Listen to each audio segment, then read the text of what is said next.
नमस्कार। बिहार तक में आपका स्वागत है और मैं हूं सुजीत। रुपौली विधानसभा उपचुनाव के चुनाव प्रचार का आज आखिरी दिन था और ठीक आखिरी दिन प्रतिपक्ष के नेता तेजस्वी यादव रुपौली पहुंचते हैं चुनाव प्रचार के लिए। तो सवाल तो उठेंगे ही और लोग कहेंगे ही कि आखिर तेजस्वी यादव अपनी पार्टी की उम्मीदवार बीमा भारती को जिताने के लिए पहले से चुनाव प्रचार में क्यों नहीं गए। सवाल तो उठेंगे।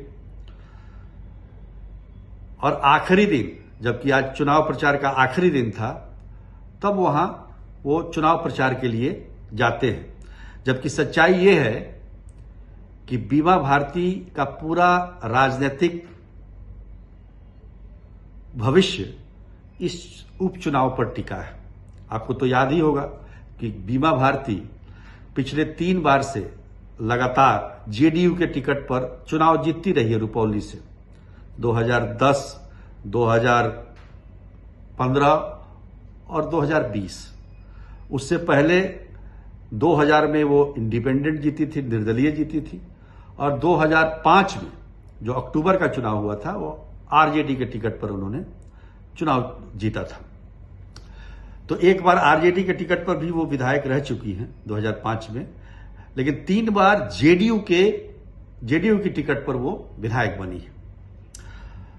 इस लोकसभा चुनाव से ठीक पहले, 2024 के लोकसभा चुनाव से ठीक पहले, उन्होंने जेडीयू छोड़ के आरजेडी का दामन थाम लिया और पूर्णिया लोकसभा क्षेत्र से आरजेडी के उम्मीदवार बन गए। अब सोचिए, अपने विधायकी को छोड़ के रुपौली विधानसभा से इस्तीफा देके, जेडीयू से इस्तीफा देके वो आरजेडी में जाती है और आरजेडी उनको पूर्णिया से टिकट देता है। चुनाव हार जाती है, तीसरे नंबर पर रहती है। तो फिर उस चुनाव के बाद, लोकसभा चुनाव के बाद, जब विधानसभा के उपचुनाव का ऐलान होता है, तो आरजेडी ने फिर से बीमा भारती को रुपौली विधानसभा उपचुनाव के लिए अपना उम्मीदवार बनाया है। तो ऐसे में ये चुनाव उनके लिए कितना महत्वपूर्ण है, इसका अंदाजा लगाया जा सकता है। अब पूर्णिया का ही क्षेत्र है रुपौली लोकसभा का। लोकसभा चुनाव में हालांकि खुद प्रत्याशी थी बीमा भारती, लेकिन रुपौली विधानसभा क्षेत्र में वो पीछे रही। पीछे तो मतलब वहां से जेडीयू आगे रहा, पीछे तो वो हर एक विधानसभा में रही और उनकी जमानत जब्त हो गई थी लोकसभा में। लेकिन विधानसभा के नजरिए से अगर देखा जाए पूर्णिया लोकसभा को, तो उसमें रुपौली से जेडीयू के उम्मीदवार संतोष कुशवाहा, जो कि लोकसभा के उम्मीदवार थे, हार गए चुनाव, उन्होंने लीड किया था।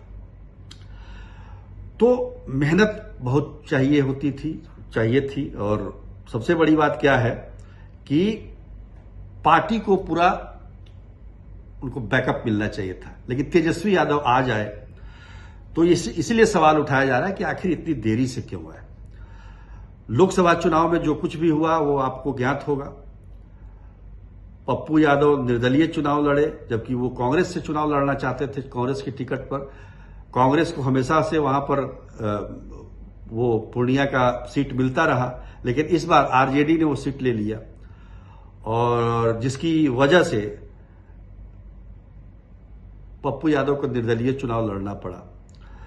तेजस्वी यादव ने तमाम कोशिशें की पप्पू यादव को वहां हराने के लिए, और अंत में यहां तक कह दिया कि भले ही आप आरजेडी के उम्मीदवार बीमा भारती को वोट न दें, जेडीयू को दे दें, लेकिन पप्पू यादव को नहीं जीतना चाहिए। पर आज जब पप्पू यादव तमाम विरोधों के बावजूद पूर्णिया के सांसद, निर्दलीय सांसद जीत गए, तो उन्होंने अपनी विचारधारा जो है वो कांग्रेस के साथ जोड़ के रखी है। तो आज उसका खुलासा हुआ। आज पप्पू यादव ने ट्वीट किया कि भाई कांग्रेस की विचारधारा से वो जुड़े हुए हैं और कांग्रेस चूंकि महागठबंधन की हिस्सा है और बीमा भारती जो कि आरजेडी के टिकट पर रुपौली विधानसभा उपचुनाव में उम्मीदवार हैं, तो ऐसे में उन्होंने एक तरीके से बीमा भारती को समर्थन देने का फैसला कर दिया। इससे पहले उन्होंने ऐलान नहीं किया था बीमा भारती को समर्थन देने का, क्योंकि लोकसभा में उनके विपक्ष की उम्मीदवार थी, उनकी प्रतिद्वंदी थी, और मन ही मन पप्पू यादव जो है, मन क्या ऐसे भी निर्दलीय उम्मीदवार वहां से शंकर सिंह, उनके लिए वो उनके समर्थन में दिख रहे थे। संयोग ऐसा भी है कि पूर्णिया लोकसभा से जो निर्दलीय उम्मीदवार थे पप्पू यादव जो कि जीते, उनका भी जो चुनाव चिन्ह था कैंची छाप था, और शंकर सिंह का भी चुनाव चिन्ह कैंची छाप है। तो इस बाबत लोग समझ रहे थे कि शंकर सिंह को पप्पू यादव का पूरा समर्थन है, लेकिन पप्पू यादव ने आज खुलासा कर दिया कि नहीं, वो बीमा भारती को, चूंकि महागठबंधन के उम्मीदवार हैं, उनका समर्थन करते हैं। अब कितना दिल से कर रहे हैं ये अलग बात है, क्योंकि 30 जून को बीमा भारती उनसे मिली थी और समर्थन मांगा था उन्होंने अपने लिए, तब पप्पू यादव ने कुछ नहीं कहा। शनिवार तक उन्होंने जो बयान दिया उससे यही लग रहा था कि अंदर से काफी खफा है वो, खासतौर पर जो आरजेडी का और जो बिहेव रहा, जिस तरह का व्यवहार रहा लोकसभा चुनाव के दौरान, उसको लेकर वो दुखी थे, और उसका कहीं ना कहीं उनके मन में मलाल होगा। लेकिन चूंकि कांग्रेस आला के कमान की तरफ से, राहुल गांधी की तरफ से उनको फोन आता है कि भाई आप आरजेडी की उम्मीदवार बीमा भारती को समर्थन दीजिए, उसके बाद पप्पू यादव ने ये ट्वीट किया है, और उसके बाद तेजस्वी यादव रुपौली में उन्होंने प्रचार करना शुरू किया, आज चुनाव प्रचार के आखिरी दिन। तो कहानी यही है, वरना परसों तक, मतलब शनिवार तक पप्पू यादव का जो बयान था उसमें उन्होंने कहा कि मैं मुस्लिमों का पैर पकड़ता हूं कि वो रुपौली को चारागाह ना बनने दें, क्योंकि 40 वर्षों से यहां कोई विकास नहीं हुआ है, पप्पू यादव विकास करेगा। शंकर सिंह लगातार यहां से चुनाव लड़ते रहे हैं, जो कि निर्दलीय प्रत्याशी हैं। पहले वो एलजेपी में थे, एलजेपी आर में थे, और वहां से इस्तीफा देकर उन्होंने, चूंकि ये एनडीए की तरफ से जेडीयू के उम्मीदवार कलाधर मंडल है यहां पे, और कलाधर मंडल को जिताने के लिए जेडीयू एड़ी चोटी का जोड़ लगा रही है, और लगातार वहां पर मुख्यमंत्री भी गए चुनाव प्रचार में, और जितने भी मंत्री हैं, विधायक हैं, सांसद हैं, संजय झा कार्यकारी अध्यक्ष वहां पर डेरा डाले हुए हैं, ये सब वहां पर लगातार चुनाव प्रचार कर रहे हैं। लेकिन तेजस्वी यादव नहीं जा रहे थे, वो आज गए हैं। ये इसलिए सवाल उठा कि भाई तेजस्वी यादव को भी जाना चाहिए, वहां पर कैंप करना चाहिए। लोकसभा चुनाव के दौरान उन्होंने 3 दिनों तक कैंप किया था वहां, तो इस बार भी कैंप कर लेते। तो इसके पीछे की वजह यही आ रही है कि पप्पू यादव के समर्थन का कहीं ना कहीं से इंतजार था। और देखिए, मामला त्रिकोणीय है वहां पर रुपौली में।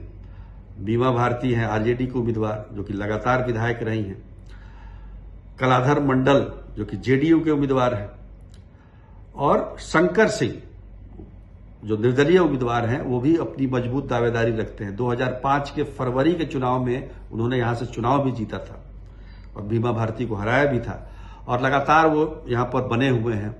हर चुनाव में वो खड़े होते हैं, लेकिन जीत उसके बाद से नसीब नहीं हुई है। इस बार लग रहा था कि स्थिति परिस्थिति के अनुसार और पप्पू यादव के रुख के अनुसार कि शंकर सिंह के लिए बेहतर पोजीशन है, क्योंकि अब अगला जो आम विधानसभा का चुनाव होगा बिहार में, उसके कितने दिन बचे हैं? मुश्किल से एक सवा साल बचे हैं। तो 1 साल के लिए चुनाव हो रहा है, तो ऐसे में शंकर सिंह ने कहा भी है कि भाई मुझे 1 साल का मौका दीजिए। तो ये मामला काफी यहां पर त्रिकोणीय है। जेडीयू के लिए भी प्रतिष्ठा का सवाल है, क्योंकि बीमा भारती उसको छोड़ के चली गई आरजेडी में। आरजेडी के लिए भी प्रतिष्ठा का सवाल है कि जेडीयू से उन्होंने छुड़वा के बीमा भारती को अपने में शामिल किया, पूर्णिया से टिकट भी दिया लोकसभा का, नहीं जिता पाए, जमानत जब्त हो गई। कम से कम रुपौली का जो ये उपचुनाव हो रहा है उसमें वो जीत जाए तो ये काफी राहत की बात होगी आरजेडी के लिए भी और बीमा भारती के लिए भी। 10 तारीख को यहां पर चुनाव होना है और 13 को रिजल्ट आएंगे, तो सबकी नजरें रुपौली पे है। लेकिन रुपौली में एक मजबूत, जो हम कह सकते हैं मजबूत फैक्टर पप्पू यादव हैं। वो कितना जोर लगाते हैं इस पर बहुत कुछ निर्भर करता है। चुनाव परिणाम रुपौली का क्या होगा। तो आज के लिए इतना ही, तब तक के लिए नमस्कार।